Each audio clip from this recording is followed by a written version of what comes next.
DeAndre Hopkins comes back and has a great game. 10 catches, 103 yards.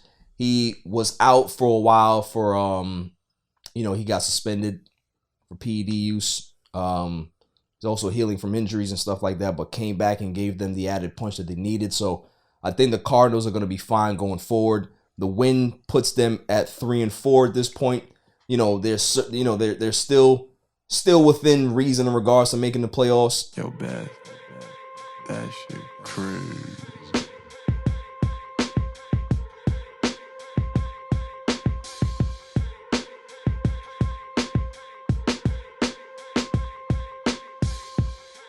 On a Saturday, it's All Even with your boy Barry Grant. You can catch me on Instagram and Twitter at All Even Podcast. You can listen to the show on Megaphone as well as Apple Podcasts, Google I'm all over the place, man. Go to YouTube as well. Hit that subscribe button. Like, share, and comment because the page is growing. Also, the Grid Network. Hit up those socials as well. We're on Instagram, Twitter, TikTok. Have the YouTube channel as well. Look for the Grid Network. A lot of great content there. Lots to get into today. Claw's not here. And we are going guestless for the first day. See how that goes. You're just going to hear my obnoxious takes by myself, which is good. I don't have to use a guest and, have them try to sway me a certain way. But we got Jimmy, the super intern, in the building. What's up, Jimmy? How's it going? Yeah. I'm always happy to see you. Nicole on the ones and twos, the silent assassin is what I call her. What's up, Nicole? Lots to get into today, though. We got Thursday night football to discuss. We have, a big trade in the NFL. Christian McCaffrey's a, big time running back that got traded to the 49ers. That's big. NFL picks. Got the Lakers to talk about. My dreaded Lakers. They're 0-2, and I got a lot to say about that. Philadelphia 76ers as well. They're supposed to be one of the best teams in the NBA. They're 0-2 as well. There's another misconduct scandal in the NBA in regards to fraternizing with a female employee. So that's another thing. Dak Prescott returns to the Dallas Cowboys. Dan Snyder may end up getting removed. We have an owner that wants him out and has made it public. And then the greatest segment on the planet, Dummy of the Week. Dummy, yeah. So I want to start with this. We've all seen the issues with Kanye West. We've all seen the public erosion, I would call it, of what's going on with him. The racial remarks that he's made, against the Jewish community and anti-Semitic comments that he's made. I think he made a half-hearted apology on a podcast. I can't remember the guy's name, a British guy. But what are your thoughts on that, Jimmy, in regards to what you've seen out of Kanye West as a young person? What do you think about it? He seems like he's just manic. Yeah. That's kind of how his mental state seems. He goes crazy for a bit and then he kind of lays low. Yeah. He goes crazy for a bit and then he kind of lays low. Right. I feel like it's kind of common.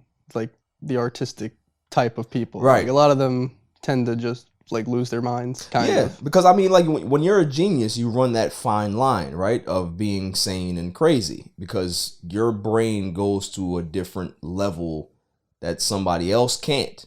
It was why guys like Elon Musk do what they do, right? Elon Musk is a very weird character. There's other characters in our society and in the history that they're very strange guys. They're very socially awkward, or they say some wild shit because their brain just operates a little differently. It's why they're where they are. And I will never take away Kanye's great ability as a creator. I think he's one of the few people in the history of art and music and business that has shaped culture Kanye is a part of our culture. Like, you know, how many rappers and performers, you know, had a successful sneaker line? You know, he's now into fashion. He's a fashion guru. You know, he's a legend in regards to producing, making beats. He's a legend in his own right in regards to music. So he's conquered so many different genres and things that it amazes me, you know. But at the same time, what we're seeing out of Kanye, the erosion in his mental state, it's always been there. The problem is that now there's more cameras. The problem is that now everything is magnified 1,000%. The problem is that more money is involved. The thing that made Kanye great to people was his unwavering confidence in himself. You know, when he first started, it was about, you know, yeah, people look at me as a producer, but I'm an artist. I can rap. And I'm going to prove that I can be able to get a deal being a rapper rather than you just looking at me as a producer and that's my way in, right? I'm going to do that, but I'm going to also prove to you that I can do that. Yeah, people looked at him as what? They thought he was crazy. Oh, come on, man. You don't rap. Now he did it well, sold a lot of records, made a ton of money, is an icon, and that strength, that ability to have that confidence in himself is now putting him in trouble. Because what we've seen out of Kanye is an erosion of awareness. He believes that because he's Kanye, he can be able to say whatever he wants. Because he's Kanye, he can be able to, you know, talk bad about one portion of the population, say certain things and pander to one side of the base, and then come back again and pander to this side of the base when he wants something. And that's what we're seeing right now, is that he's made, you know, comments about slavery. He's made comments about George Floyd. He's getting sued for that now. The family is suing him for $250. I think it should be more. But, you know, we'll see what they settle for, right? But it's always something that benefits him. And that's the way people have to look at it. And what they're doing to him now is that you're seeing one side of the entertainment business or one side of the political atmosphere, or even the people that are in the middle. They're monetizing his illness. Instead of somebody coming to Kanye and saying, I think you should lay low. I think you shouldn't do interviews anymore. Everybody wants to put a camera in his face. So if I'm somebody who's struggling mentally, if I'm somebody who may need some support in my personal life, the worst thing that you can do is put a camera in my face. The worst thing you can do is mic me up, because I'm going to use that platform as a cry for help, as therapy. And that type of therapy is not good for him. You know, it's just like Will Smith, right? Will Smith blew up on Chris Rock. It had nothing to do with what Chris Rock said about Jada. It was a accumulation of abuse and things that were happening in his personal life that he just blew up. So instead of putting cameras in his face, instead of him acting, instead of him putting out these movies and doing public appearances, he should have did what he did after he slapped Chris Rock. Disappear. Because that camera, although it made you rich, it's also a negative thing. It can become very toxic. And if you don't understand how to use that, it can destroy you. So that's my thing with him, is that he just needs to go away. He's, you know, lay low, just disappear for a few years. Back to Wyoming. Yeah, wherever. Like, you know what I mean? Like, you can still create and make your music and have your clothing line, but don't do any interviews. Don't have any public appearances. Just disappear for a while. Because he needs help. He really does. And, you know, a lot of, Kanye speaking the truth and all this. Like, I was telling y'all off camera that the message can be sound, the messenger isn't. And that's the problem, is that he just needs to stop. You know, so that's my little PSA for Kanye. I said it, that if he was on my couch, I'd tell him that he's fucking crazy to his face. I would. Because somebody needs to tell him. All the people that he has around him is not telling him that. They're not telling him that he needs to take his medication, that he needs to do some things that's going to be positive. No. They still have camera crews following him. They still have this. What is that going to do for him? Nothing. Does nothing for him. So, you know, it's tough. And shout out the Remix. Over there sleeping, snoring in the camera. I love it. But what's that rapper that you was telling me about, Jimmy? Favio Foreign. Favio Foreign. I want to talk about this real quick. But the guy performed at the Nets game at halftime. And my boy, who's a Nets fan, sent it to me. And I'm watching it because, you know, I don't follow the new dudes in hip hop. I don't know Favio Foreign from the other dude. They all sound the same to me, right? But I'm watching this shit and I'm like, he don't know the song. Like, he's singing the song and he's forgetting the words. I'm like, I've never understood that. Like, if you make a song, you're supposed to know your music. Mm-hmm. Like, what was that? What was that? I think it's kind of like the new age of like rapping. Kind of maybe like goes to his head like too early. That's the drugs. Like, The drugs. You over here trying to be nice, Jimmy. That's the drugs. That's what it is. He must be so high that he forgot the words, and yet people are still booking him for appearances. Like, what you doing? He did this. Didn't he do this on Kanye's thing or something like that? Yeah. He did this before. You gonna talk about he gonna blame it on the sound guy? Why you gonna throw the sound people under the bus? It's you. I saw you lip syncing and you forgetting the words. That got nothing to do with the sound guy. He's just playing the music. How can you blame the sound guy for that? Dummy. What are we doing? Crazy. Another thing, you know, I'm sure people have seen these videos circling around. Akon did an interview saying that, you know, he paid $7,500 for a hair transplant, and everybody's like, all right, cool, $7,500 for but it looks fucking terrible. So if you if you spend $7,500 getting that, you should have paid double, because maybe you would got somebody better to be able to help the corners, because the corners ain't really come in that much, and he had a fade. It just like his hairline is like way back here.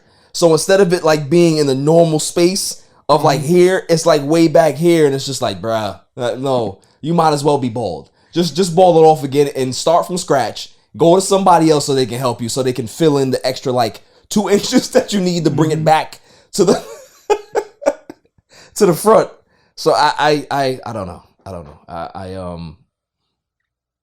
don't know if I would ever do that. I don't know if I would ever, if my hair were to go, I think I just let it go. I don't understand. Like, listen, we've had this conversation several times on this show. We don't do man wigs. We don't do man buns. We just don't do that. All right. We just don't. I don't care how much money I got. If I'm $6 billion in, right? Does it really matter if I have hair? People gonna like me anyway because I'm rich. Mm-hmm. You want to talk to me? I can buy your time. You know what I mean? So it's just one of those things where it's like I don't get the whole man wig renaissance. That's what I call it. It's a renaissance. Just give it up. You know, put on some hats. You know, do the old school way where the men used to put on the toupees. Toupees was all right. They got some. Do the Steve Harvey. The stuff that was like a next generation type of wig, right? It was literally like a helmet. You know what I mean? And after a while, what did he do? He gave it up. He was like, all right, I can't wear this thing no more. It's fucking hot. It bothers me. I just want to let my head breathe. And listen, Steve Harvey with the baldy, it's normal, right? We had Steve Harvey with the laser hairline for decades, Now he's bald. Nobody cares. Nobody cares. So that's just me, man. You know, I have a little head, pause. And, you know, if I were to bald it, I'd look weird. But I think after a while, you know, everybody be like, yeah, all right. You know, he has a weird fucking head, but it's fine. You know, he's accepted it. And he's fine with how he looks. You know? That's the way I see it, man. Thursday night football. We finally got a good game. We finally had a high-scoring game, 2 offenses that, you know, looked good, did what they had to do.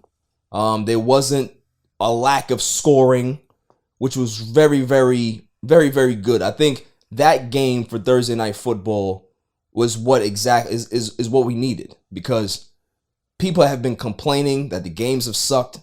I've complained several times on the show that the games have sucked, and you know, what I saw out of those two teams was really good. So we had the Cardinals and Saints. Cardinals win 42-34. Kyler Murray plays a decent game. Deshaun Hopkins, or what's his name? Hopkins came back, had a really good game. But the problem that I saw that they had is that there's times where Kyler Murray still doesn't grasp the offense. He had a issue with Cliff Kingsbury where he came back to the sideline yelling at Cliff Kingsbury. They're having an argument on the sideline. He's telling Cliff Kingsbury to chill the F out. Your quarterback is telling the head coach to chill out. And it's like, that can't happen. You know, there's going to be issues where you're not going to see eye to eye. But if your quarterback is really showing up the coach like that, I don't really understand how that dynamic is going to work going forward. But it's a bad thing that I've seen out of Kyler Murray.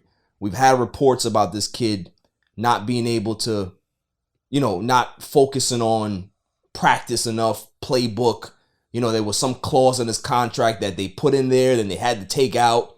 And now we're seeing this miscommunication and him yelling at his head coach like that. I don't see that as something that that needs to happen. But DeAndre Hopkins comes back and has a great game. 10 catches, 103 yards. He was out for a while for he got suspended for PED use. He's also healing from injuries and stuff like that, but came back and gave them the added punch that they needed. So I think the Cardinals are going to be fine going forward. The win puts them at 3-4 at this point. You know, they're still within reason in regards to making the playoffs. The Saints don't look that good right now. They have a lot of problems. Andy Dalton played decent, 361 yards, 4 touchdowns, 3 interceptions. But they have a lot of issues on that offensive line. They need something that they don't have currently on this roster. And I don't know if they're going to be able to fix it. I think the draft is gonna be a big important thing for them going forward. They're going to have to figure it out in regards to getting more protection for whoever the quarterback is going to be. Because Andy Dalton is not the long-term fix there. Jameis Winston is not the long-term fix there. They need themselves a new quarterback. So we'll see what happens with the Saints. They're definitely in retool mode though. But I mean, in regards to, let's break this down in a business sense, Jimmy. You are the employee, you have a team lead, and do you feel that at any point the person working under the team lead should ever tell the team lead to chill the fuck out? Not really. Like, would you do that? Like, if you're working if you have a supervisor, would you ever tell your supervisor to chill the fuck out, even if you thought it? You'd be able to think it, right? We all think, just shut the fuck up. Like, you know what I mean? Like, just please stop coming by my desk. Like, you know what I mean? But I'm not going to say that. Yeah, unless they were, like, super out of line in some sense. And you'll be, and that be your last day working there. So, like, you're just going to be like, all right, cool. I'm going to tell my supervisor off today, and this will be the last day that I show up here. You know what I'm saying? But for you to feel comfortable doing that, listen, sports are a different thing. You know, you have egos, you have tension, emotion, everything is riding on it, everything is involved. But I just feel that as a quarterback, as a leader of your team, there's a certain line that you don't cross with your head coach. You know, there's certain things that you should never see happen. Those things in-house can happen. It's fine. But when you see that happen on the sidelines, it just doesn't send a good message. You know what I'm saying? So I'm hoping that this kid matures. They've paid him a lot of money, and you expect a little more out of him. I think that's what their problem was with him.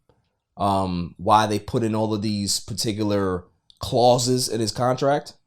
So, we'll see what happens with that. But I mean, shouts out to Thursday Night Football. Shouts out to Amazon for actually giving us a good game finally, instead of the bullshit games that they've been giving us a few weeks prior. They need to start putting better teams on Thursday night. That would fix it, right? If I can see Tom Brady, if I can see Patrick Mahomes and all these other people on Thursday, that's all right. When you got the fucking like the Saints against the Bears, or nobody wants to see those teams. Nobody wants to see that. So it's like people love football, but we don't love bad football. Give us good football, and we're okay with that. But the NFL doesn't care. They're gonna put whatever garbage game on, and people are gonna sit by the TV and watch it. So there's no reason for them to entice the Thursday night games to be exciting. It's football.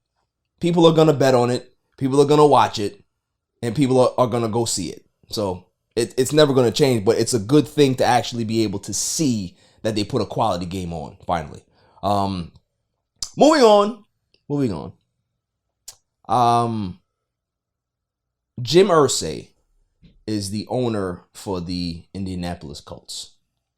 And Jim IRSAY was asked a question about Dan Snyder. You've heard me speak about Dan Snyder before. He's the owner of the Washington Commanders, formerly known as the football team, formerly known as the Redskins, who's had a lot of issues in regards to his organization. Females complaining about, inappropriate work environment, tons of scandals. Jim IRSAY publicly came out and said that he needs to be removed. I think that's the first time we've heard of another owner going the other way in regards to trying to get an owner removed. Dan Snyder came out, made a statement saying that, the allegations are not true, and he's really disheartened by the comments and stuff like that. Now, I've talked about the Good Old Boys Club a lot in regards to sport owners, period. It's a fraternity. They protect each other because they have to, right? If they don't, if they allow anybody in, then you have that one rogue or those 5 rogue owners that won't see the bottom line like you do, right? So it's one of those things where they're trying to get him out because maybe, like I said about last week, maybe he has something on them. Maybe he does have something on them, and they're trying to get him out. And then I don't know if they're going to be able to contain the stuff that he might have or might not have. But what do you think about that, Jimmy, in regards to getting somebody to sell something that they don't have to, and you're going to push them out? Like, if you own something, you own something, and now there's a board of directors, and they deem you as unable to perform your duties. Yeah. Do you feel that it's their right to remove you? Yes. Kind of. I think it really depends on the situation. Right. But I mean, I suppose so. Like, if it's like a majority kind of wants one guy out. Yeah. I guess it's kind of like if they all own it, have like equal ownership. Right. I guess they kind of have like the right to say like, oh, this guy who has like 20% or something, like the other 80% wants him out. Yeah, I mean, I think that's kind of fair enough. Listen, I'm okay with it. I'm okay with them getting rid of Dan Snyder, because I've said things about Dan Snyder that, I think he's not a very good person, but do you have to be a good person to own a sports team? No. But I mean, for that sports team that's in a big market to be able to flourish, I think they need to go find somebody else that can be able to help put some real smarts into the football side of it to make them viable. The Commanders haven't been good in a long time. They used to win Super Bowls. They're no longer a viable option because of Dan Snyder. So I think that's probably one of the reasons why maybe behind the scenes they really want to get him out, because if they can get Washington to be a good landing spot again, a good destination, it makes the NFL bottom dollar raise a little bit, right? It makes them more profitable when you have a team that's in Washington, D.C. good.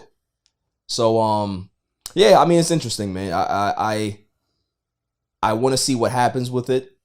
I know Jerry Jones is in his corner, and that's my guy. You know, I always talk about God bless Jerry Jones and the Dallas Cowboys. But, you know, we'll see what happens, man. If they can get him out, I'm all for it, because I think Washington needs a change, and we'll see what happens. But, you know, we'll talk a little bit more NFL football after the break. Yo, it's your man DJ G Money from that Flip the Script podcast. You see it? We in the studio right now. Flip, shut up. Yeah. Oh, listen. Shout out to the All Even podcast. My man Barry Grant Jr. What's up, man? What happened? What you want to say to the people? Shout out somebody else's podcast. Yeah, don't make it the joint. What's up? All Even. All Even podcast. Yo, it ain't even up here, boy. We put this. Yo, what's up, man? All Even. Yo, you. Oh my God. What's up with you, man? Now that's a shout out. You keeping this? Yeah, keep all that. You want to jump All in the Even camera? podcast, right? Yeah, All Shout out Even. to All Even podcast, right? All Even. That's your man. My man. All right, shout out to All Even podcast. 100%. He cool. Is he cool? Let me see. Is he cool? G. What is it, G? Oh. I shout out G.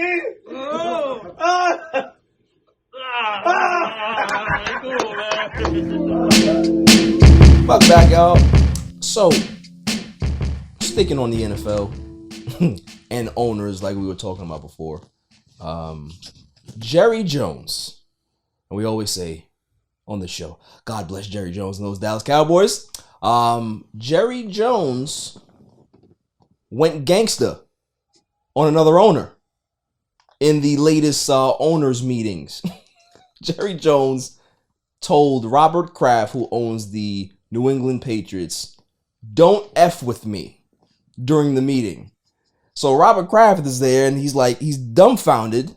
Why would Jerry Jones, this almost 80-year-old man, say this to me, right? So he was like, "Excuse me?"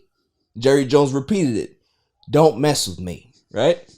So what happened was Roger Goodell, who's the commissioner of the NFL, he's the one that, you know, makes all the deals, all the power broking deals, pushes the league forward, makes all the money. He gets paid by the owners. So they have to all agree in regards to what his compensation is, what his annual salary is going to be, and all this stuff. Jerry Jones has always had an issue with Roger Goodell dating back to 2017, I believe.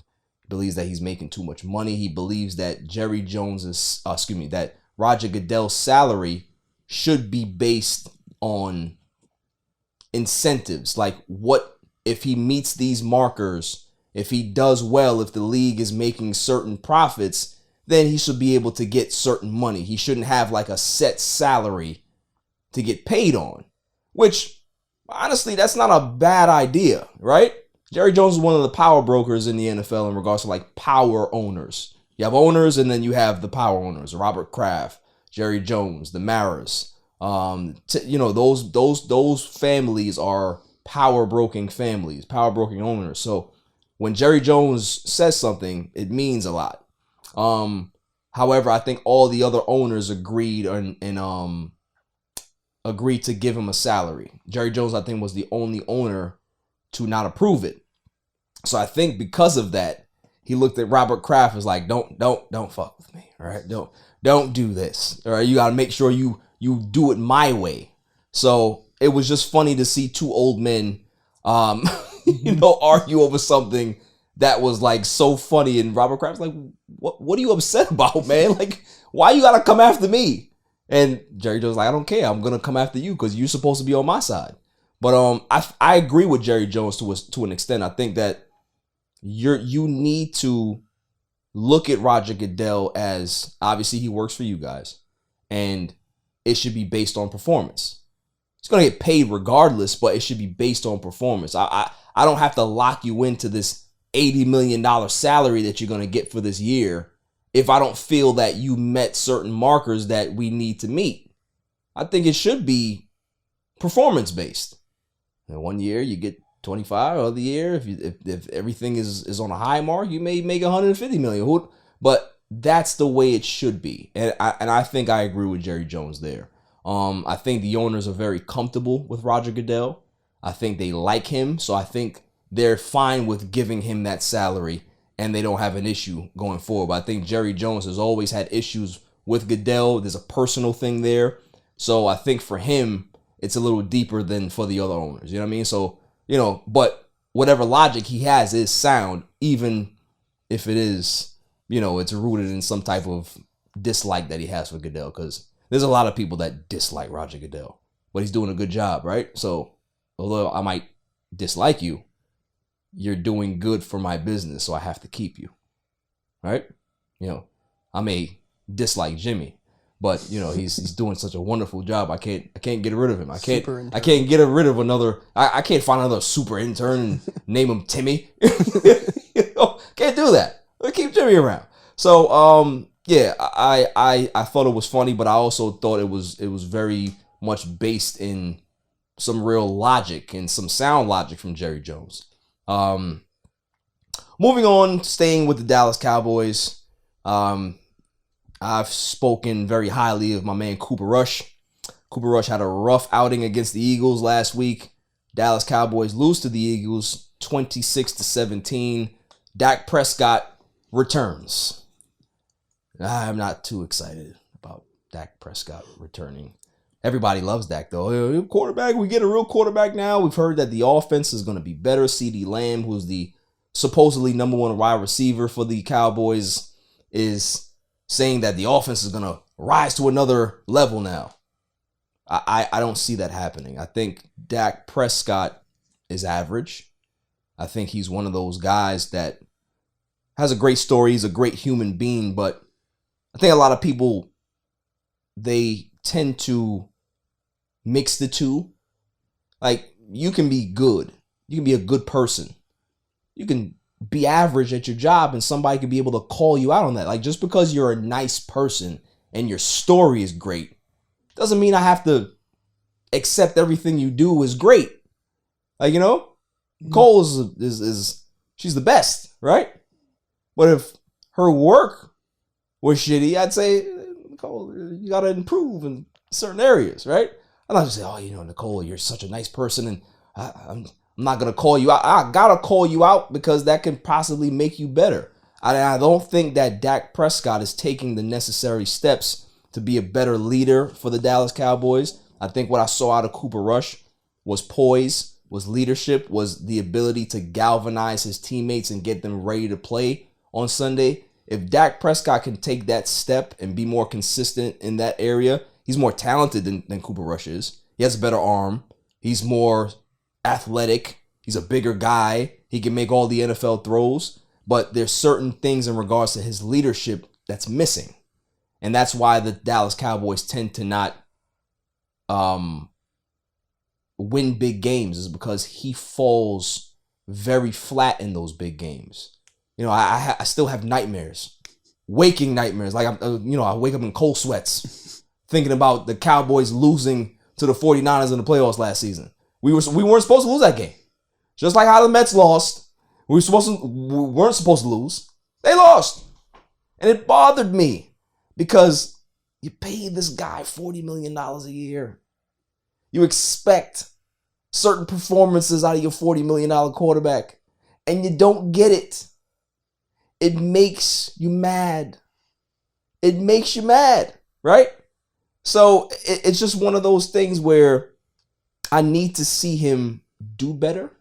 I need to see him be a better leader. Obviously, we have coaching that is not the best. Mike McCarthy is not the best coach. And it's a big problem. But I think with the talent that the defense has, with the talent that Dak Prescott has, if he can be able to put all of that together, I think the Cowboys will be fine. We're sitting at 4-2. We're playing the Detroit Lions on Sunday, which is one of the worst teams in the NFL in regards to points given up. But if they light us up on Sunday, you know what I'm going to come back on the show next week and say. Cooper Rush needs to start again. Yeah, it's just one of those things. Dak Prescott needs to show me what Cooper Rush didn't show me, because if he goes in there and struggles, then what are they going to say? What are they going to say? You can't say, oh, Dak Prescott better than Cooper Rush. I didn't see it. I didn't see it. Because the only game that I saw Dak Prescott play this season before he got hurt, they played the Tampa Bay Buccaneers, and he looked like dog shit through 3 quarters before he got hurt. It's not like he was ripping it up and then got hurt. He played bad. So I need to see him take that next step, and hoping that it happens. Now, sticking on football, I didn't mention this on the Thursday night game, but while the Thursday night football game was going on, we had a big trade. That normally doesn't happen. Christian McCaffrey from the Carolina Panthers, all-star Pro Bowl, all-pro running back, got traded to the San Francisco 49ers. Now, for me, that makes me sick, right? Because the team that whipped my team's ass in the playoffs just got better. And this kid is dynamic. When healthy, he can be one of the top 3 running backs in football, if not the best. And being partnered up with Kyle Shanahan in that offense in regards to his run schemes, I think if he can stay healthy, I think if Shanahan can be able to keep him healthy and fresh, that's another weapon that the 49ers are going to have, and they already have enough. They got Deebo Samuel. They have, George Kittle. Why can't my Cowboys have these weapons? Why do some teams, Jimmy, get all the luck? Like the Rams and the 49ers, you have the Patriots. They got Tom Brady for all these years. Why can't we have somebody like this? Huh? Yeah. It's unfair. Look at the draw. It's unfair. Yeah. But, shouts out to that trade. I think 49ers saw an ability to get better, not just for this year, but for, a few more years after that. What they gave up for him is not crazy. They gave up a second, a third, a fourth, and a future fifth. That is a good deal for a guy that still has a lot left in the tank. Running backs, they don't go for first round picks, because running backs, they're value in the league. They're important, but they're not as important as a defensive lineman. They're not as important as a quarterback. They're not as important as other positions. But when you have one that's special and you're able to acquire them, you got to do it. And the 49ers put themselves in position to be able to really contend for the NFC crown this year. So, shouts out to them. It's a very, very good trade. I know a lot of people in fantasy are, over the fucking moon right now. Hey, I got Christian McCaffrey. Ooh, he's going to be good now. How you win? I don't want to talk about fantasy because I'm struggling. So, it's just one of those things. Moving on. Now, I didn't want to speak about this, but you know what? No. I will hold that off for the break. I think we're going to have NFL picks, and then we'll go into some other serious conversations. Yo, this is Cigar Gents and Gals. I want to give a shout out to my boy Barry for leaving podcast. Keep doing your thing, bro. Killing it. Welcome back, y'all. So before we go into NFL picks, I wanted to talk about this topic about being artificial, being fake. I think it's something that we struggle with in our society, being fake. We live in a time where social media is a big thing, obviously, and people are living lives when they're not really living that life. Like, their social media life is not their real life. You know, they'll take pictures in front of cars. They'll take pictures in front of helicopters, and they don't own them. I remember a few years back, I was in the city going to my game, you know, when I used to play basketball, and I saw this person, you know, with a camera in their, and you know, they had a camera in front of them, and they're running, they're high stepping, and they're so excited, and they're, come on, man, we gotta push in. And once the camera came off, his shoulders sunk down, the head was down, and you would have thought that their fucking dog died in regards to how this person looked. But yet 2 seconds before, you thought that that person was Jack LaLanne in regards to all the energy that they had. So it's like people are living this lie on camera, and it happens a lot. But in sports, it's really a problem when that happens, because when somebody lives a lie in sports,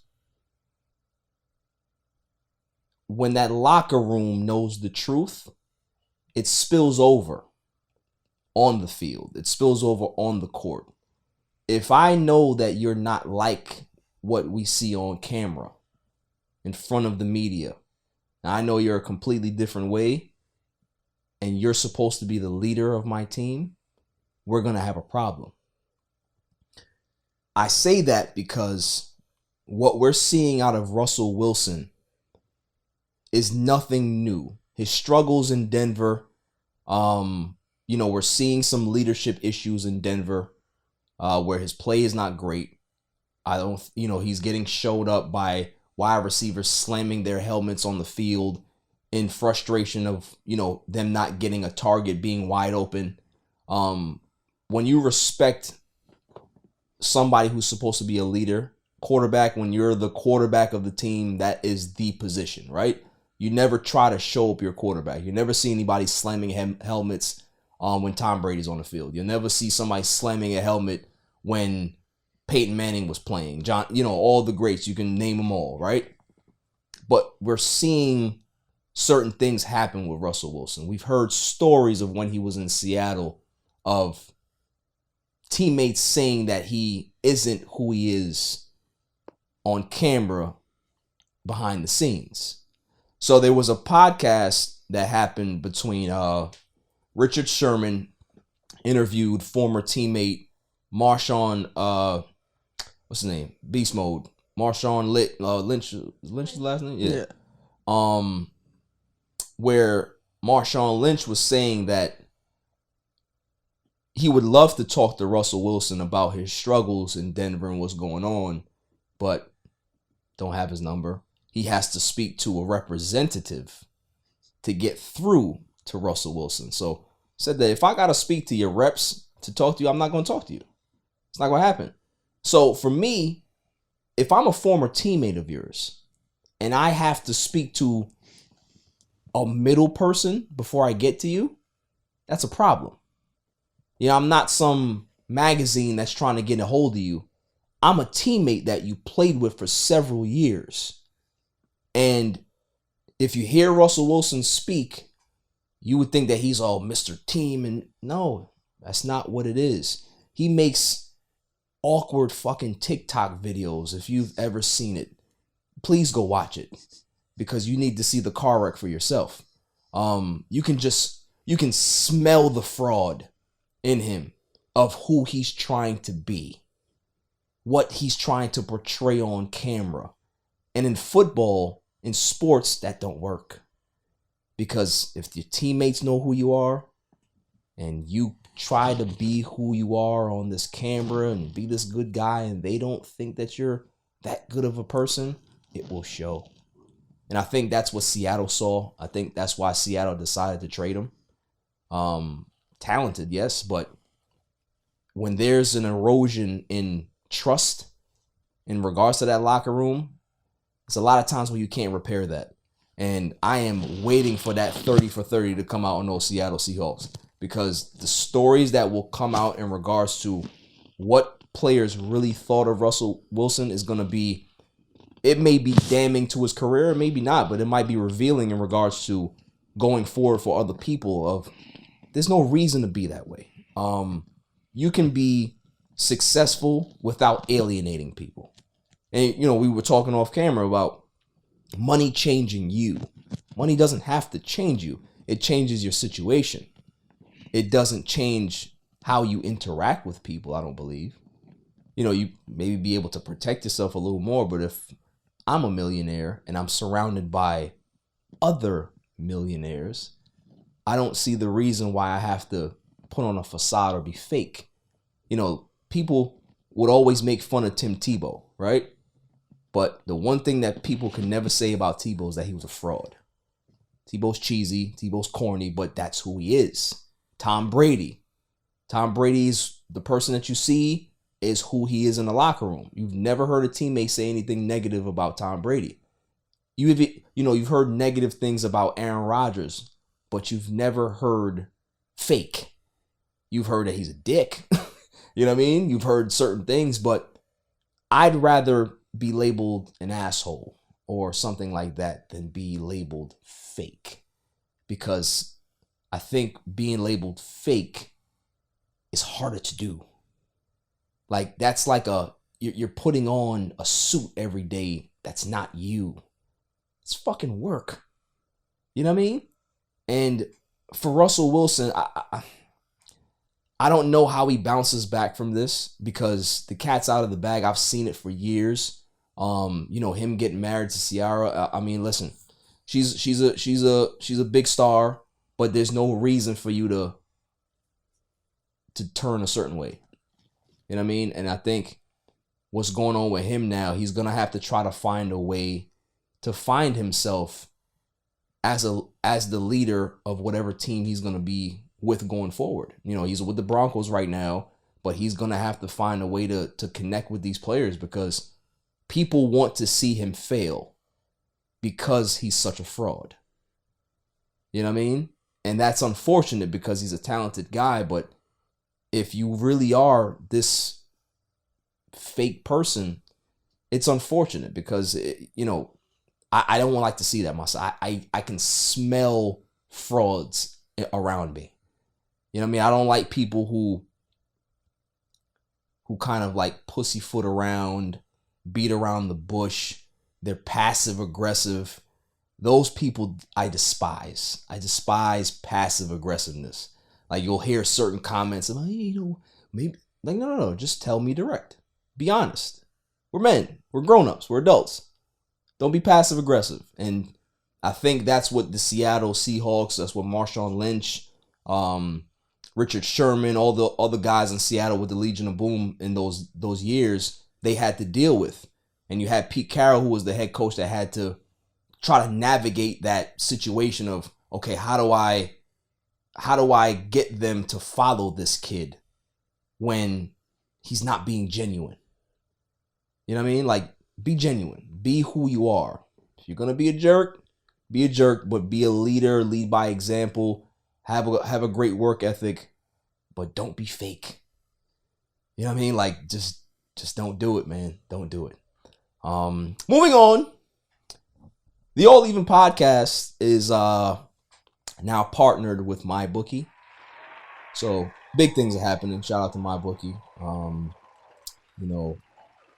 Deal came together pretty quickly. So I'll have my first ad read here. Sports and you pick winners all the time. So why get paid for them at MyBookie? Why not get paid for them at MyBookie? MyBookie has the biggest online selection of odds and contests for all your sports betting needs, anytime and anywhere. Bet on the NFL, NBA, or aim for a low-risk, high-reward jackpot with the all-new MyBookie Money Bag. Money Bag is a one-of-a-kind opportunity to spin for crazy odds on props and futures. Place your bet, spin the wheel, and get ready to score epic odds on the best teams, athletes, and events. Sign up free today. Use promo code EVEN and claim a deposit match of any amount up to $1,000. Follow the link in the description. You're gonna see that at the bottom of the YouTube video. So click that link again. Click the link in the description. Use the code even to claim your bonus. Bet anything, anytime, anywhere with MyBookie. So shout out to MyBookie again. Let's go into NFL picks. Very, very good segue to go into NFL picks. Jimmy and Nicole, you guys are going to help me with these NFL picks. All right, Jimmy, I know you don't know anything about football, and I don't care. Whichever team sounds cooler. Huh? Whichever team sounds cooler. whatever team has the better ring, right? Yeah. So let's see what games we have set up for Sunday. Sunday we have Lions at Cowboys. Cowboys are at home. Cowboys are -6.5. Who you got in that game? Who sounds cooler to you, Jimmy? You're always gassing the Cowboys up. I like the Cowboys too. It's a classic football team. You bet right. Okay, you bet right. I think Dallas will definitely win this game. -6.5 is a good spread. I think that they're home. I think that's a reasonable spread to have. Dak Prescott is coming back, so everybody's expecting the offense to take a little tick up. The defense has been playing good, so that would be a great bet to actually put in there for anybody that wants to take that 6.5. We have Falcons at Bengals. Bengals are at home. Bengals are -6.5 at home. Falcons have been playing better. They had a big win last week. They're now 3-3. Mariota, if he plays mistake-free football, I think, they'll be decent going forward. They have some good offensive weapons. Drake London, if he can stay consistent. They have Kyle Pitts, who came back last week after, missing a week or so. So, I like the Bengals, though. I think Bengals are solid. Joe Burrow is one of the best young quarterbacks in the league. I think they're trying to figure out offensively. The offensive line has played a little better. Defense is starting to click a little bit. So Bengals -6.5, that might be a little too high. I have them, for the money line, I will bet the Bengals to win, but that 6.5 might be a little iffy. What you got, Jimmy? Who sounds cooler? I think the Bengals. I like the Joe Burrow guy. Yeah, cool. Like Joe Burrow? Yeah. Yeah, he's pretty cool. Next up, we have Colts and Titans. This is a division game. Colts are on the road. Titans are at home. Titans are -2.5 at home. That's an okay spread. That's a division game. That's going to be a tough game. Both teams are pretty decent defensively. I think the Colts, I think they're getting Jonathan Taylor back, which is going to be a big boost to their offense. It's a tough one. I would take the points. And money line, I would take the Colts as well. So I'd take the Colts as well as the points. Who you got, Jimmy? What was it? Colts versus Titans. Oh, the Titans. Like Titans? It's a good name. Yeah. I like that movie, Remember the Titans. That's what I thought of. We have the Packers and Commanders. I always shit on those Commanders. Commanders are at home. Green Bay is -4.5. This is interesting because Green Bay has played terrible. They've played terrible over the last few weeks. Offense looks bad. Aaron Rodgers does not look good. But at the same time, the Commanders are terrible as well. So they have Carson Wentz, who is not a very consistent quarterback. They have a new running back there with, Robinson showing up now. So my love for Aaron Rodgers is going to push me to the Packers. I can't see the Packers falling below 500. I just can't do it. I can't, especially against the Commanders. I'm going Packers. What you got, Jimmy? I like the Packers. You got Packers? Yeah. -4.5. Man. Yeah, I like that spread as well. I'll take that. Next game, this might be maybe the biggest blowout of Sunday. We have the Buccaneers against the Carolina Panthers. Panthers are in sell mode. They fired their coach a few weeks ago. They just traded Christian McCaffrey, as I said. That team is barren of talent at this point. Tom Brady, he had some issues with his offensive line last week. Cursed them out on the sidelines. But I think the Buccaneers obviously have the better team. Buccaneers are -13. Just like I said, when you have a team that's a dumpster fire and they're selling, I don't think that -13 is high enough. It should be -19 because this is going to be a blowout. So I got the Bucs winning and winning big. I'll agree with that. Yeah. What about you, Nicole? Yeah? Tom Brady, you go for it. The surprise team of the NFL. Giants, 5-1 New York Giants going against the Jacksonville Jaguars. Jaguars are at home. Jaguars are -3 at home. This is going to be an interesting game because the Jaguars have played good defensively. Both teams have played well defensively. They play hard. They're well coached on both sides. This is a tough one for me. Every time I go against the Giants, they win. So, you know, I think I've been a very good luck charm for the Giants. So guess what I'm gonna do now?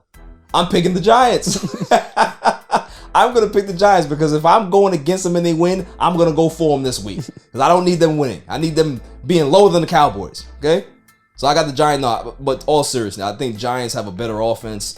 Saquon Barkley's playing well, so I think it's gonna be a close game. I got Giants winning. What about you, Jimmy? I like that. New Yep. York team. What about you, Gotta Nicole? pick the New York team. You going New York team too? Listen, you're a Mets fan. Don't root for no Giants over here. Okay? I do have a little confession. Is that my family's Giants. Ah man, come on. I go with Giants. You know what? That broke my heart. It broke my heart. It really did. It really did. That's fine though. Most people are Giants fans. I get it. Next game we have is the Browns and Ravens divisional game. Ravens are -6.5 at home. Ravens coming off a big loss. Lamar Jackson had a key terrible turnover in the fourth quarter that cost them that game. But I think that they're the better team here. I have Lamar Jackson bouncing back, winning this game. -6.5, I think maybe a little high, but I think it's fair. I got the Ravens winning. What about you, Jimmy? What was the other team? Ravens and Browns. Browns are the ones with the elf, fucking right? elf. Yes. No, yes. I'll pick the Browns. You're again. going to Browns? I Yes. like the you Philly are a elf. Browns fan. You love the elf. You definitely love the elf. What about you, Nicole? Ravens? Yeah, Ravens have a nice uniform. I like their uniform. Next game we have is another surprise team in New York. We have the Jets and Broncos. Now we were just talking about Russell Wilson, and he's not playing on Sunday, so they're gonna have a backup, which actually may be better for the Broncos because maybe they'll have somebody who can actually throw the fucking ball. They have Jets, so it's Jets on the road against the Broncos. Jets are -1.5 on the road. I think that makes sense. I think the Jets are playing well defensively. Breece Hall is one of the best young running backs in the league. They had Elijah Moore just recently come out and say that he wants to get traded because he's not getting enough targets, but they're not trading him. So, you know, hopefully they can be able to get him into the offense and see what happens. But the fact that the Broncos don't have Russell Wilson this week, like I said, maybe they have a quarterback that can actually throw the fucking football. So it's a tough one. I'm gonna lean Jets. I think Jets have momentum right now. I think they're playing well, and you know, I want to see them continue to win. What you got, Jimmy? Like the Jets. New Like the York Jets? again. Nicole's Miss Bias over here. She's a Giants fan, so of course she's not gonna pick Jets. Who you got? She gonna go. All right, that's fair. That's fair. I respect that. Next game we have is Texans and Raiders. I said last week if you know Jerry Jones was ever caught saying the N-word, you know I'd have to jump ship and I'd be a Raiders fan full time. But I hope that never happens. So Raiders and Texans. Raiders are at home. Raiders are -7 at home. These are two struggling teams. Texans are 1-3-1. Raiders are 1-4, which is a big shock. I am going Raiders. I can't see them losing this game and going 1-5, because if they go 1-5, at some point they're gonna have to start looking at Josh McDaniels, their head coach, and they're really gonna have to start giving him a side eye, because it's like, all right, we gave you the job after John Gruden had his little email hiccup, but John Gruden had this team winning. This is the same team basically, and you guys are not looking that good. You just got Devontae Adams, one of the best wide receivers in football, and you still suck. So I'm going Raiders. I'm going Raiders to turn it around, and I got them winning big. What about you, Jimmy? Go with the Texans. You going with Texans? They got a nice logo. That looks cool. What about you, Nicole? Raiders? I knew we were friends. Next game we have is going to be the Seahawks and Chargers. Chargers are at home. Chargers are -5 at home. This is a good spread.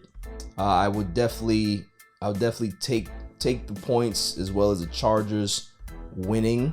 Chargers are a better team. Their defense is good. They have the better quarterback. They have everything better. The only thing that they don't have better is the head coach, because Brandon Staley, to me, is an idiot. I think the team is winning despite his decisions that he makes or lack thereof on the field. Seahawks, they have a talent issue, but Geno Smith is playing well. He's doing the best he can to be able to keep this team afloat. Pete Carroll is doing a pretty good job with this team to have them at 3-3, but I have the Chargers winning this, and I have it pretty close, but -5 is a pretty decent spread. What do you got, Jimmy? Seahawks, I think. Seahawks? Yeah. Yeah, you like Seahawks. They have cool jerseys. Mm-hmm. What about you, Nicole? Yeah, Seahawks. Seahawks? I like that. I think the Seahawks have like the nicest helmet in football. It just looks good. Mm-hmm. That dark, that navy blue, and is it a Seahawk? What the fuck is a Seahawk? Like, has anybody ever seen a Seahawk?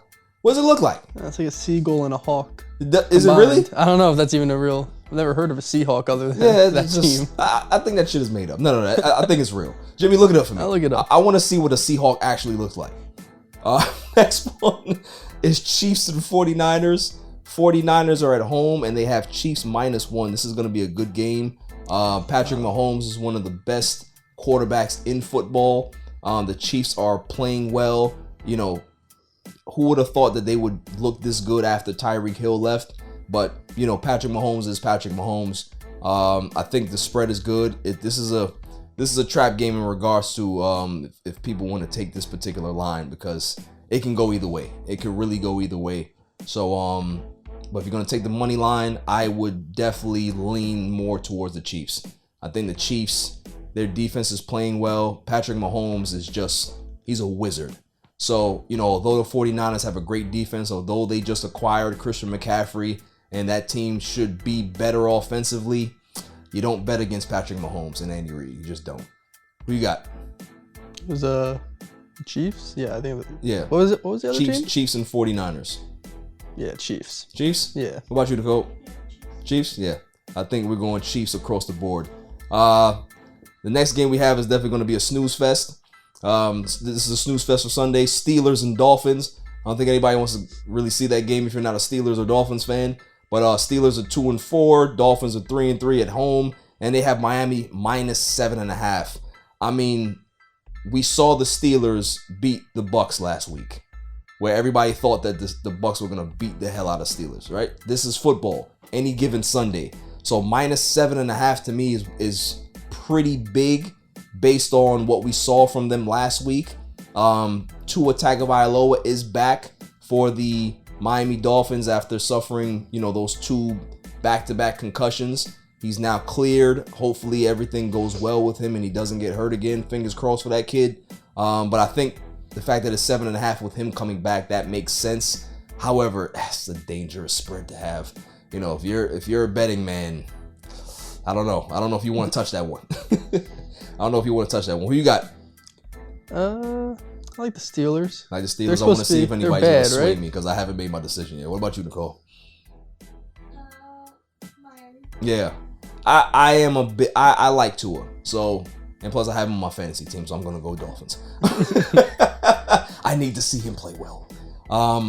And then the Monday night game. This is. You thought those Thursday night games were bad? We got the Chicago Bears and New England Patriots. Now, the Patriots haven't looked so bad in the last few weeks because my man Bailey Zappi, quarterback that has subbed in for my man Mac Daddy Jones, has played phenomenal. He got this Patriots offense looking good, and they have arguably probably the worst weapons in the NFL. But they are -7.5 at home. That's a tough one, man. It can go either way. I have the Patriots winning the game, but -7.5, I think that spread might be a little too high. But we'll see. We'll see. Who you got, Jimmy? Go with the Bears. Got the Bears. Who you got, Nicole? It's the Bears. Yeah, Bears. Bears have one of the worst. Their quarterback play is not that great, but we'll see. I got the Patriots. You guys have the Bears. That is it for NFL picks.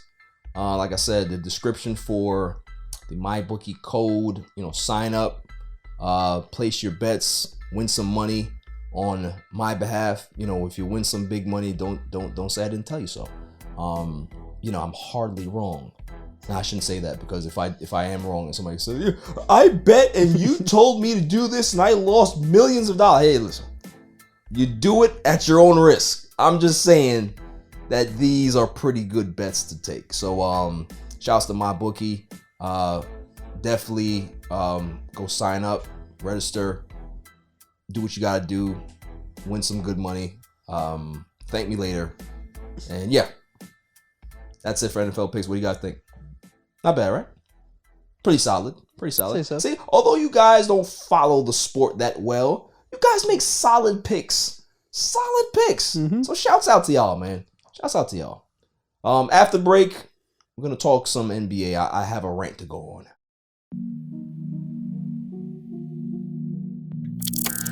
He has changed the game, whether you like it or not. He's changed it. He's impacted the game in some fashion or form. I'm gonna find a bar mitzvah for you to go to, and you gonna turn that motherfucker out.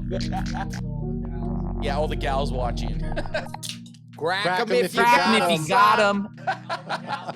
All the gals watching. Minus 6. And I would like to formally welcome you to Welcome Welcome the grid. to the grid. Welcome to the grid. And welcome to the grid. Welcome to the grid.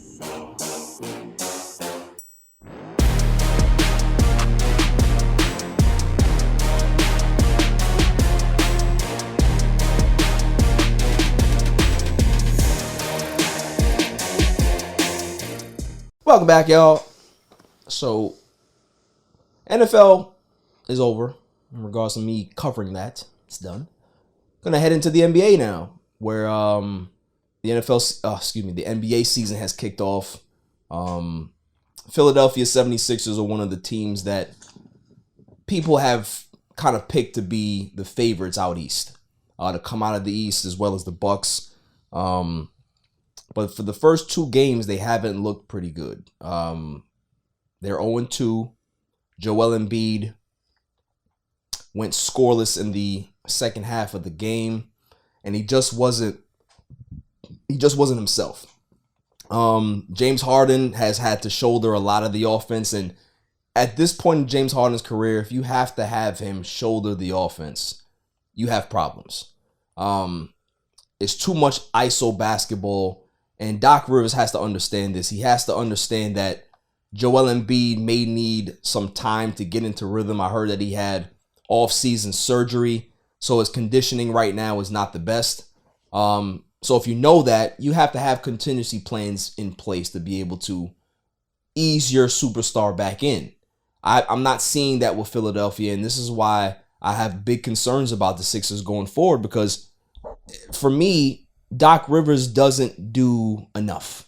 Doc Rivers is not one of those head coaches that makes the proper adjustments to figure it out. He's good. He's a great motivator, so they say, but I don't see it. And it's still early, obviously. It's 2 games in, but certain trends can be able to be a thing if they don't fix them. I think Joel Embiid, although his limits, his minutes might be limited, starting the season, he needs to be aggressive still. Go to the basket. Stop getting pushed out of the paint. Stop settling for jump shots. Stop doing fadeaways. Like, enforce your will. Be the big man. Be the MVP candidate that everybody thinks you are for the last 2 seasons that you have been. So, I just need to see a little bit more team basketball in regards to them moving the ball around. Tyrese Maxey's a hell of a player. He's a good third option to have, but they got to find a way to pull some stuff out. The Knicks had a big win. Shout out to the Knicks last night. They did their thing. The Knicks don't look too bad. Jimmy, I know you don't follow basketball, but I'm going to get you to follow the Knicks. I'm going to get you to be a Knicks fan.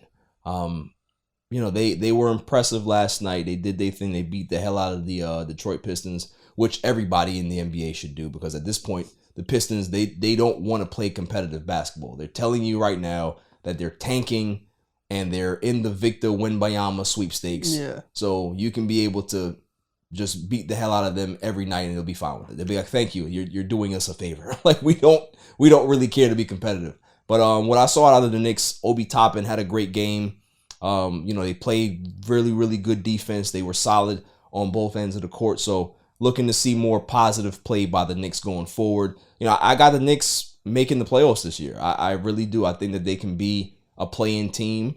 I don't know if they're going to be able to play themselves into a top 6 position, but they're definitely going to be somewhere within 7 to 11. So, I like to see the young players continue to get minutes, get opportunities, get experience, because you need these young guys to have confidence. So a lot of times with these old school coaches, they just believe that young guys got to sit and wait. Like, you can be able to have a young guy sit as well as play some, get some experience, and that when you need him for the stretch run in the second half of the season, he's ready to go. Like, there's nothing worse than a young player that has been used to playing his entire life. He's been told that he's the best his entire life. Gets to the NBA and you have to earn it. I get it. But at the same time, if you need certain guys in your rotation to give you minutes, you can't just play 7 guys. You need to make sure that you're expanding. You're giving these kids a chance to show you what they have, because that's how you gain experience. How do you gain experience if you're not given a chance to show it? And I think Obi Toppin, from last season, the second half of last season to now, is showing his ability to be able to be a consistent contributor, for the Knicks. So shouts to Obi Toppin. Shouts to the Knicks. You're not gonna get much shouts out from me from this side of the table because I'm not a Knicks fan. But moving on to the team that I do root for. And I tend to not want to go on rants.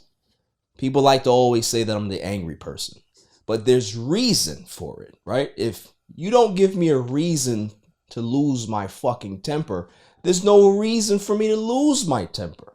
However, my Lakers give me reason to lose my temper all the time. Recently, since the championship, they've given me much reason to lose my temper. Russell Westbrook.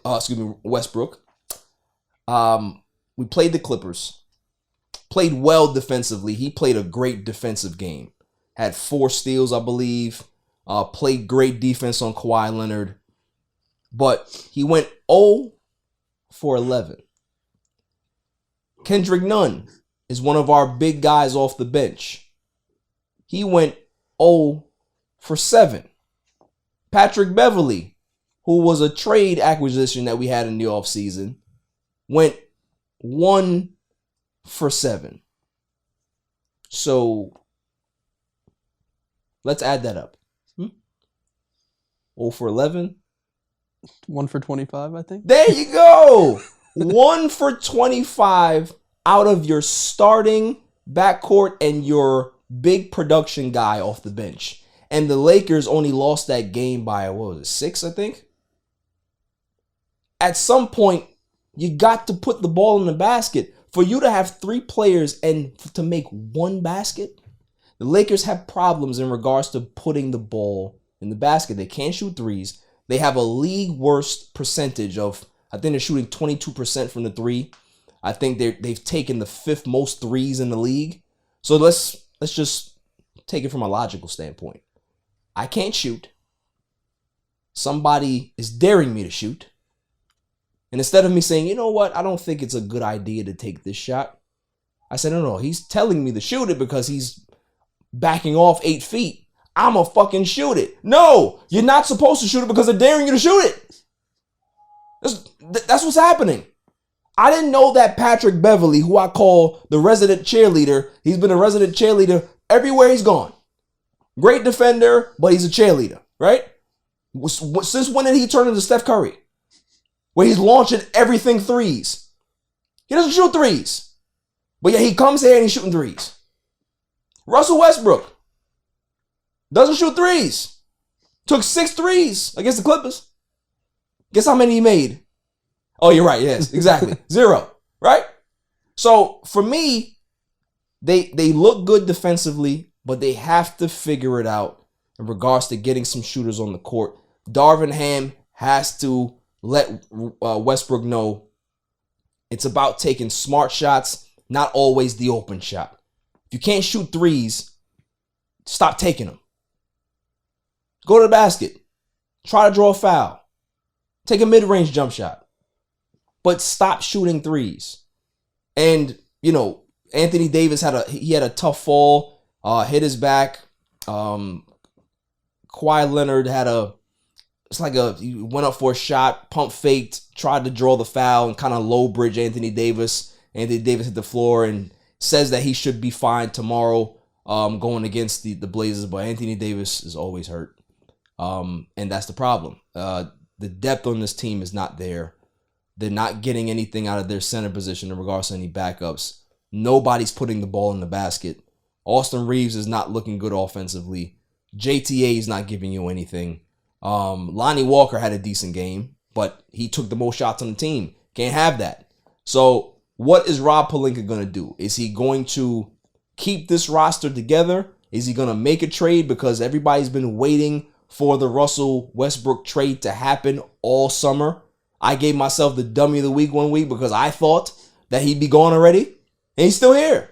So, as a Laker fan, am I concerned?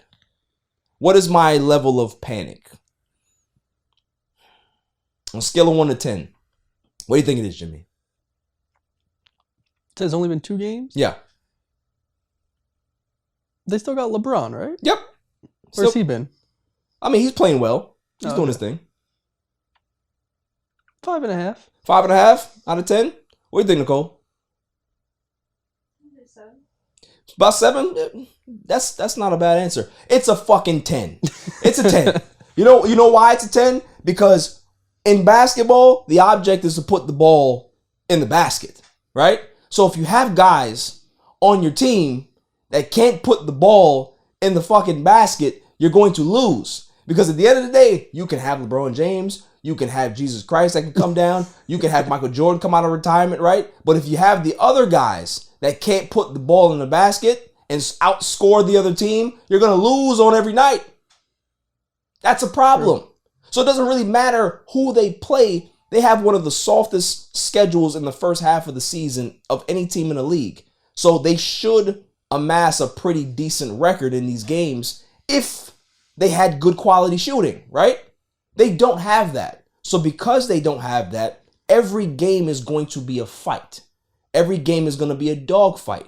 They may have great defensive outings, but if you can't put the ball in the net, games are going to be closer. Teams that should not be in the game are going to be within striking distance. And if you give any team in the NBA a shot to beat you, they will beat you. That's the problem, right? So what is going to happen? I'm hearing that there's rumors where we are working out a 10-year veteran, wing defender, solid guy, Mo Harkless. And I always say the way my brain works is that information goes into a processing center and it sits there, and then the assistant gives the information to the mail carrier who gives it to the CEO, and it comes out of my mouth, right? And for me, it's like, okay, why the fuck would we sign Mo Harkless? Because guess what? Mo Harkless might be able to defend, but guess what Mo Harkless can't do? Shoot. There you go. So you're going to add somebody else on the team who can't shoot. Make it make sense. So for me, I'm looking at it like, all right, Jeannie, you're the owner. You've given Rob Pelinka, who's the GM and the president of the team, an extension because I guess you're happy with what you saw in the offseason and all the moves. But You know how basketball works. You've seen your father build the juggernaut. You've seen him build the Showtime Lakers. You've seen him build Kobe and Shaq. You've seen all of these things. And all of those teams had one thing in common. They had great players. They had good supporting cast. And they had people that, what do you think they did, Jimmy? Made more than 4% of the shots. They put the fucking ball in the basket. That's what they did. So if you got guys that are just guys and they can't put the ball in the basket, it's a problem. I can do that. Yeah, it's a problem. So for me, everybody's saying that, there's a rumor. Woj said that the Lakers are not going to consider a trade until probably around Thanksgiving, which would be like a third of the season. That's like 20-something games in. You can't wait that long. If the Lakers struggle within the next 8 games, you have to make a deal. Because if you allow the season to get any more away from you, that's ground that you cannot make up. Because if the front part of your schedule is easy and you're losing those games, when the schedule gets hard and you're starting to play real contenders, the Bucks, the Warriors again, the Clippers again, the Phoenix Suns, the Grizzlies, the Denver Nuggets, the Mavericks, all of these good teams that are ahead of you, even the fucking Pelicans are ahead of you at this point, you're not going to win those games either. So you're going to have another season of 33 wins. And you can't have back-to-back 33 win seasons in LA. Because at this point, Laker fans are fed up. I heard that it wasn't even a sellout the last game. That's a problem. That's a problem. So I want to see that get better. I want to see them do what they have to do to get back to a position where it makes sense. Put LeBron back at point guard. That's what's going to make the Lakers better. You don't need Russell Westbrook to hold the ball and be point guard. Let Braun do it. Let Patrick Beverly be the off guard or what. That's fine. But you need to surround LeBron James with shooters. That's what happened in Cleveland. That's what happened in Miami. And that's when he won championships. He's a guy that needs shooting around him. Everybody needs shooting. It's a shooter's league. No team doesn't win without shooting. Look at the Golden State Warriors. They have the most shooting in the league. They're the defending champs. They're the last dynasty in the NBA. You need shooting. So we'll see what happens. I'm going to watch it, but I'm at a 10. I'm definitely at a 10. Definitely at a 10. Moving on. There's another scandal in the NBA. Another scandal. Another scandal. The assistant GM, Rob Murphy of the Detroit Pistons, has been put on leave for an improper relationship with a female employee. I don't know if it's consensual. Obviously, they're not putting out the details, but we're seeing that this is happening. This is a normal thing. And when I say normal, I mean by something that happens a lot. I'd like to ask the woman in the room about, what are your thoughts about the dynamic of that relationship? Like, do you feel that every company should have a no fraternizing rule? Like that should just be a uniform thing? Or is it a subject of like, the situation? Like, should every team or every organization move accordingly depending on them? Yeah, I would say it depends on the situation. Yeah. Rather than kind of make everyone follow the same thing. It's like it's situational. Yeah. Not everyone else is doing that. Right. So kind of deal with it as it's going on. Right. Organization. Yeah. Yeah, there's not a lot of detail that come up, but I'm hearing that it I don't know if it's a situation where it's if it's consensual, if it there's more things that need to come out, but the fact that we have another one so shortly after Ime Udoka's situation. It's concerning, but it's also one of those things that it happens a lot. It really does. And there's a gray area in regards to like the situation, right? It could be nothing. It could be something, but they all it's all put in the same box. You know what I mean? And that to me is the most like confusing thing. You know what I mean? So I guess that's going to be a league-wide thing in the NBA where there's just absolutely no fraternization between, players, staff, employees, and whatever. Alfred just told me, and shouts to Alfred, shouts out to Rocket Fuel Podcast, part of the Grid Network. He works for the Jets and says that they just put in a rule recently over the last 2 weeks where staff cannot speak to players anymore. Like, no matter if you're the guy that gives out t-shirts, if you're the janitor, like, you can't have a conversation with the player anymore. And for me, it's just like, I think that sucks. Because, there's nothing wrong with talking to people, right? But, when you have certain situations that arise, the good have to suffer for the bad.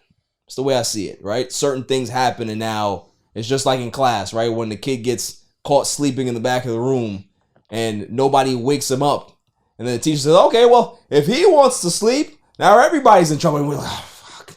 Like, you just got us in trouble, man. Like, now we have to do worse homework than we had before because you wanted to be the asshole. So it's just the way it goes. It's that, once they put in these rules, they do it because now they have to protect themselves. They have to go into PR mode and just kibosh everything before it gets to that point. But it kind of just takes away that human connection between just a normal person that wants to have a conversation with a player and not talking about, I'm not trying to get an advantage of, some betting or anything like that or any inside information. I'm just having a normal conversation with you. Hey, such and such, how's your family? Or they're going to ask me because, we have, you're taking that away. And, for me, I don't really like it. I understand it because of the landscape that we live in, the day and age that we live in now. But, it's just unfortunate that it has to get to that point. Like, what are your thoughts on that, Jimmy? I think it is kind of like everybody getting punished for that. Like Alfred saying you can't talk to anybody on the team for any reason seems like an over-exaggeration, possibly. He used to have like lunch with these guys to be in the same place, and now they can't be in the same place. They have different lockers. It's just like, all right, man. Yeah, that seems a little bit intense. Yeah, that sucks. I guess like the overall issue is like, I guess it's a weird power dynamic. It is definitely in like a relationship, right? Because for the people that abuse their power, I can understand that. You develop a relationship with somebody that's not a big time employee or has a big time standing in the company. There's a manipulation tactic. I can be able to get you fired if you don't do what I want to do. You know what I mean? Like so I understand that. I definitely understand that side of it. So, it is what it is. But, I wish that, things would be different. But at the same time, it is what it is. Now comes my favorite segment. The greatest segment on the planet, Dummy of the Week. Dummy, yeah. We pick Dummy of the Week every week. And I go around the room and ask. So, Jimmy, who do you think is Dummy of the Week this week? Gonna have to, I think, go with Favio Foreign. Favio Foreign. And maybe I'll give him benefit. Possibly the sound people. Yeah, I mean, listen. I don't know. I'm not going to throw those sound people under the bus, all right? They are told to play a song. They played the song, and this idiot cannot follow the lyrics. Like, that has nothing to do with me. That's like me having a teleprompter, and you're blaming me because the words are going too fast. No, you just can't read. Can't read it. Not my problem. It's not my fault. Who you got to go? Singing Aaron Boone. Aaron Boone. I like it. The Yankees are... You know what? That's not bad. It's not bad. I have 2 dummies of the week this week. And it's a good one. May I have the drum roll, please? And the first winner for Dummy of the Week, Russell Westbrook. Russell Westbrook is my first winner for Dummy of the Week because Mr. Russell Westbrook, as I told you, went 0 for 11 against the Clippers. When the reporter asked him how he think he played in that game, Russell Westbrook said, solid. Now, correct me if I'm wrong. You don't make a fucking shot. Your defense, you play good defense. How could you possibly say that you played solid when you didn't make a fucking shot? You missed 11 shots. You had multiple turnovers. It's an accountability thing with him. I just don't understand where he comes from. I don't get it. I don't know what planet he was born on, but basketball is about production. It's about putting the ball in the fucking net. And when you miss 11 times and badly too, we're not even close, badly to the point where the crowd, every time you shoot, goes, no. That's a problem. Every time you get the ball, there's a groan. Oh, that's a problem. That's a problem. So for me, it's like, you need to say, I gotta be better. I was, terrible offensively. Solid. Like, I'm losing my patience. I'm losing because I told people that this would fucking happen. I told them that this would happen when the rumors came out a couple of years ago. I told them, don't do this. Don't make a trade for Russell Westbrook, and they did it. Just like I told people when Geno Smith was about to get drafted to the Jets, I said, if they draft him, I gotta go. And they did, and I left. Okay? I don't want to have to do that with the Lakers. I don't want to have to do it. I don't want to have to boycott my team, but I will take a stand if I continue to see Russell Westbrook go 0 for 11 and then have an interview and say, solid. It's not good. So, Russell Westbrook, you got to hold that L. The next one is the biggest one of all, though. The next winner for all the New York Yankee fans. New York Yankee fans, to me at this point, are the biggest dummies. Why?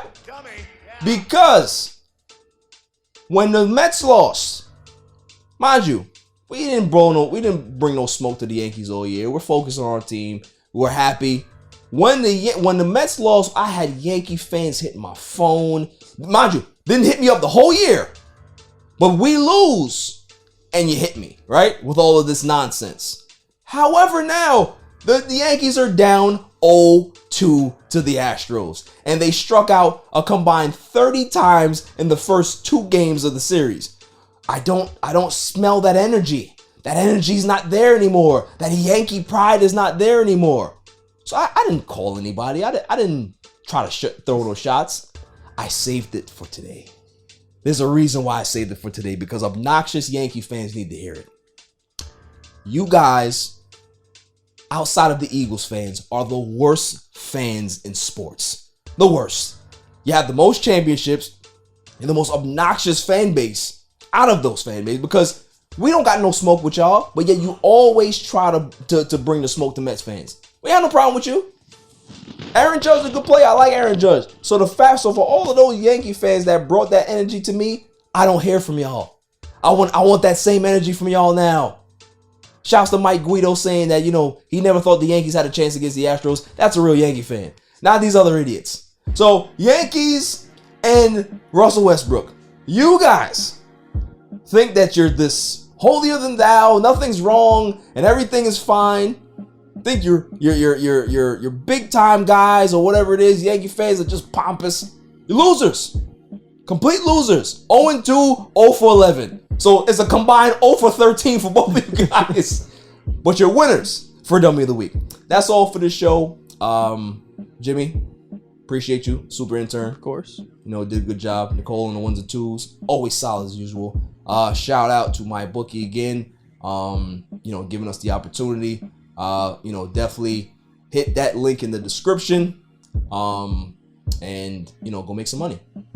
So until next week, stay safe, stay cool, peace. You can catch me on Instagram and Twitter at All Even Podcast. Listen to the show on Podbeam, Amazon Music, Spotify, and wherever you find your podcasts available. And check out my YouTube channel, All Even Podcast. And don't forget to like, share, and hit that subscribe button. My son is the champ, so get over it.